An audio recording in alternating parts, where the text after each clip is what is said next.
Olá, meu nome é Rafael, sou proprietário da Libertas Rosas e nesse vídeo eu vou esclarecer algumas dúvidas sobre a lareira ecológica. Você pode usar o álcool 92%, álcool cereal ou próprio etanol de posto de gasolina. Na hora de acender, a gente aconselha usar um acendedor, fósforo ou o próprio isqueiro.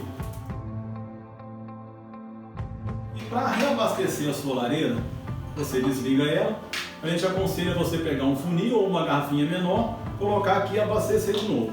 Na hora de acender, você vem, acendeu a sua lareira, depois com o tempo a chama vai esquentando. Na hora de regular ou apagar, você vem aqui com o próprio tampão, regula a intensidade da chama e apaga na hora que você quiser. Todas as nossas lareiras são de fabricação própria, a gente divide até de 12 vezes sem juros no cartão e tem frete grátis para todo o Brasil.